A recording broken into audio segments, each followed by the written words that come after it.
बोल सियापति रामचंद्र की, पवन सुत हनुमान की, उमापति महादेव की, बोलो जी भाई सब संतन की, सनातन हिंदू धर्म की, गोमाता की, भारत माता की, छत्रपति शिवाजी महाराज की, धर्मवीर छत्रपति संभाजी महाराज की।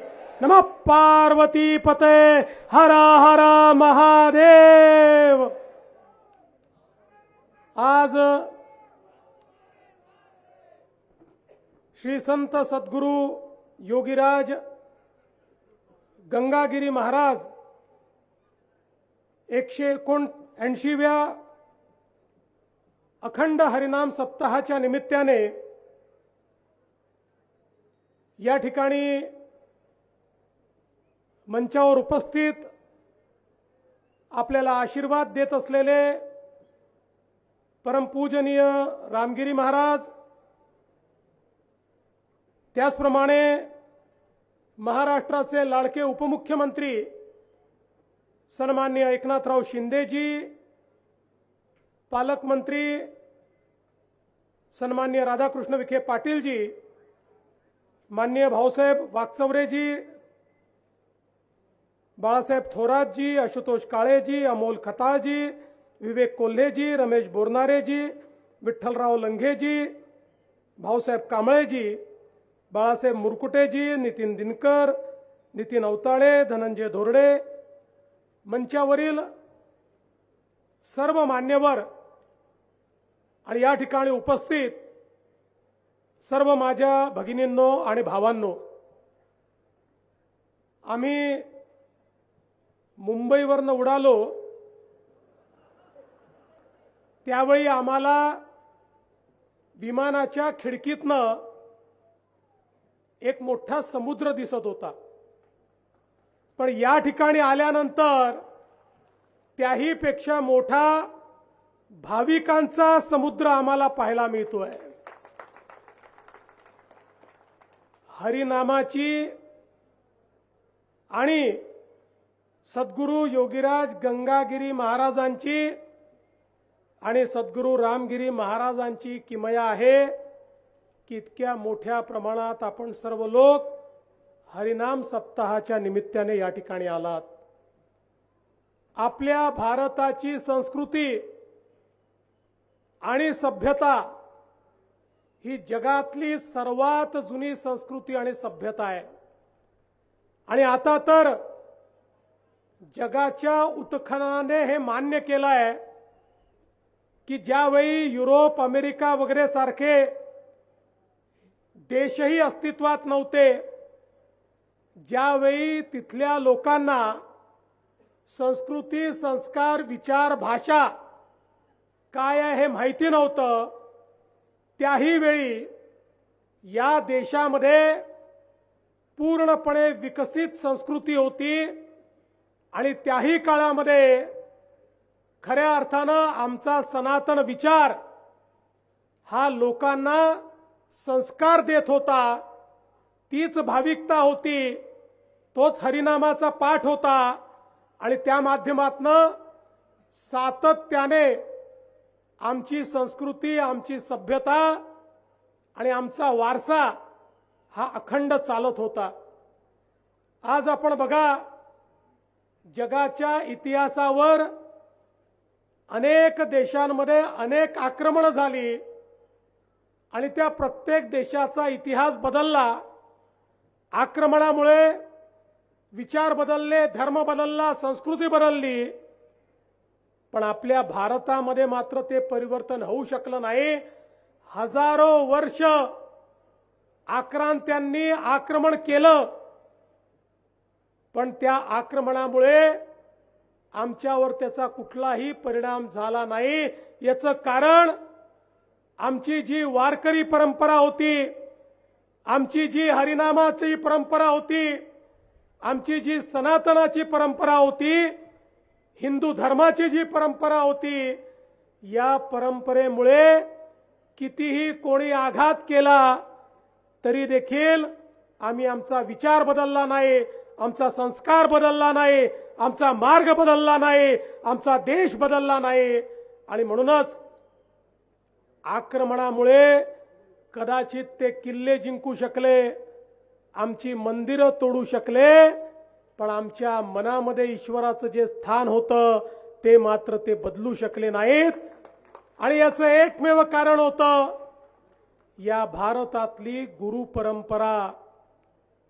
सद्गुरूंनी जो विचार दिला, सप्ताहाने समाजाचं जे अभिसरण केलं, त्यामुळे आम्हाला मानसिकरित्या कोणी गुलाम करू शकलं नाही. आमच्या वारकरी परंपरेमध्ये कोणालाही निमंत्रण न देता सर्वांची पावलं आषाढीच्या निमित्ताने ज्यावेळी पंढरपूरला जायला लागली, आक्रमण तर अनेक झाली, पण तरी देखील ही पावलं कोणी थांबवू शकलं नाही. हरिनामाचा गजर हा कोणी थांबवू शकला नाही, पांडुरंगाचा गजर हा कधीच थांबला नाही. ही खऱ्या अर्थानं आमच्या संतांनी आम्हाला दिलेली परंपरा आहे. आज आपण बघू शकतो 179 वर्ष सातत्याने सद्गुरू योगीराज गंगागिरी महाराजांनी ही सप्ताहाची परंपरा दिली. कित्येक पिढ्या निघून गेल्या, पण परंपरा तिथेच आहे. आणि आजही सद्गुरू रामगिरी महाराजांच्या मार्गदर्शनाखाली आणि त्यांच्या आशीर्वादानं आपण इतक्या मोठ्या संख्येने या ठिकाणी येता. या ठिकाणी हरिनामाचं पठण होतं. हरिनामाचं पठण याकरता महत्वाचं आहे, ज्ञानेश्वर माऊलींपासनं तर जगद्गुरु तुकाराम महाराजांपर्यंत आपल्याला सांगितलं की हरिनामच असं आहे की जे आपल्या दुःखाचं हरण करू शकतं. आणि म्हणून हरिनामाचा या ठिकाणी संकीर्तन केलं पाहिजे. आणि हरिनामाचा दुसरा परिणाम काय आहे? हरिनामाच्या संकीर्तनामुळे माझ्यातला मी मरून जातो आणि आपण सगळे एक होतो. कोणाचाही स्वार्थ त्या ठिकाणी राहत नाही, कोणीही स्वतःचा विचार करत नाही, कोणी जातीपातीचा विचार करत नाही. सगळे एक होतात, सगळे एकमेकांमध्ये विठ्ठल पाहतात, सगळे एकमेकांमध्ये हरीचा वास त्या ठिकाणी पाहतात. आणि म्हणून आजच्या जगामध्ये हरिनामाच्या संकीर्तनापेक्षा दुसरा कुठलाही मोठा उपाय नाही की ज्यातनं आपलं जीवन यशस्वी होऊ शकतं.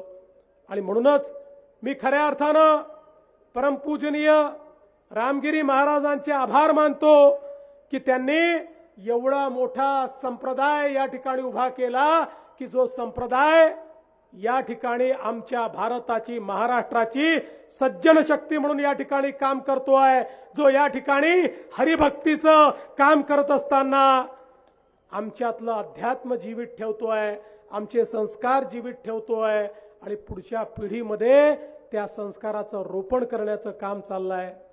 मला अतिशय आनंद आहे.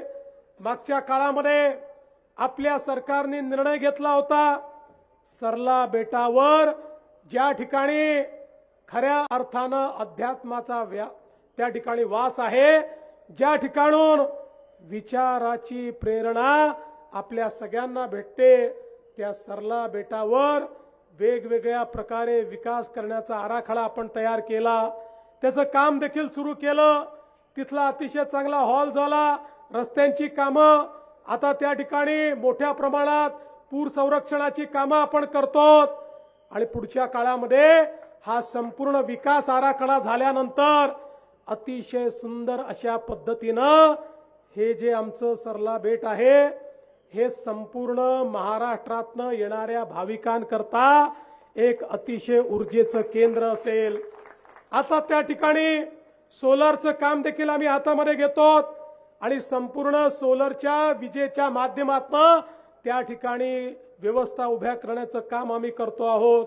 आणि मी विश्वासानं सांगतो की सद्गुरू रामगिरी महाराजांच्या आशीर्वादानं आपल्या महाराष्ट्रातलं एक प्रमुख तीर्थस्थळ म्हणून सरला बेटाचा विकास त्या ठिकाणी केल्याशिवाय आपलं सरकार थांबणार नाही. मला या निमित्ताने हे देखील सांगायचं आहे की खऱ्या अर्थानं मगाशी शिंदे साहेबांनी सांगितलंय, खरं आहे, आमच्या पाठीशी देखील आध्यात्मिक शक्ती उभी होती, सज्जन शक्ती उभी होती. आणि म्हणूनच या महाराष्ट्रामध्ये हा विजय आम्हाला मिळाला। आणि म्हणून शेतकरी असतील, वारकरी असतील, शेतमजूर असतील, गरीब असतील, दलित असतील, आदिवासी असतील, अशा सगळ्यांना सोबत घेऊन या महाराष्ट्राचा कारभार करण्याचा प्रयत्न आम्ही करतोय।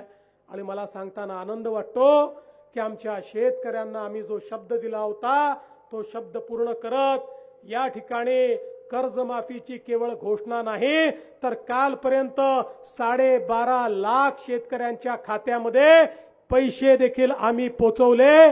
दर 15 दिवसांनी नवीन यादी तयार करून त्यांच्या खात्यामध्ये पैसे आम्ही पोहोचवतो। 56 लाख शेतकऱ्यांना कर्जमाफी देण्याचा हा उपक्रम आता आपण सुरू केलेला आहे आणि शेतकऱ्यांच्या पाठीशी आपलं सरकार उभं आहे। मला आनंद आहे की आपल्या सरकारने शेतकऱ्यांना त्या ठिकाणी मोफत वीज देण्याचा निर्णय केला। आज शेतकऱ्यांना मोफत वीज आपण देतो आणि त्यासोबत आपण निर्धार केला होता की शेतकऱ्यांना दिवसाच 365 दिवस वीज मिळाली पाहिजे। 75% शेतकऱ्यांना दिवसा 8 तास वीज आपण देतोय। हळूहळू 100% शेतकऱ्यांना देऊ आणि त्यानंतर शेतकऱ्यांना 12 तास 365 दिवस मोफत वीज देण्याचा निर्णय देखील आपण घेतलेला आहे। आणि एवढंच नाही तर पूर्वीचे आमच्या शेतकऱ्यांवर 58,000 कोटी रुपयाची बिलं थकीत आहेत। आपल्या सरकारनं निर्णय केला 58,000 कोटी रुपयाची थकीत बिलं ही देखील आम्ही माफ करतो आहोत। शेतकऱ्यांकडून त्याची देखील वसुली या ठिकाणी करायची नाही हा निर्णय आपण केलेला आहे।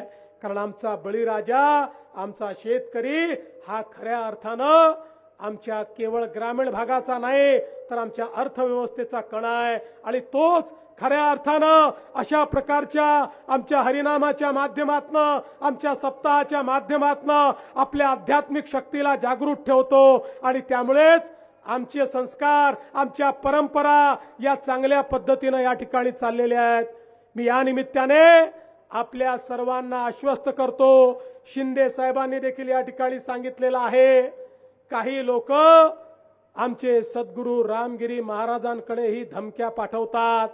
त्यांना मी सांगून देऊ इच्छितो अशा प्रकारे धमकी देण्याचं काम कोणी केलं तर त्याला नेस्तनाबूत करून टाकू।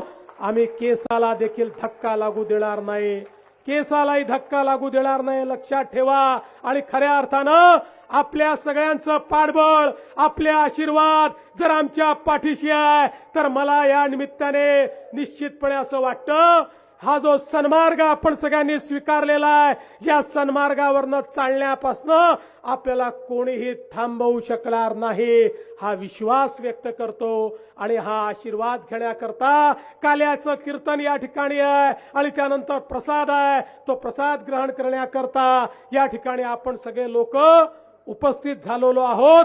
या आनंद सोहळ्यामध्ये आम्हालाही सहभागी करून घेतलं त्याबद्दल आपले मनापासून आभार मानतो आणि माझे 2 शब्द संपवतो। धन्यवाद। जय हिंद, जय महाराष्ट्र, रामकृष्ण हरी।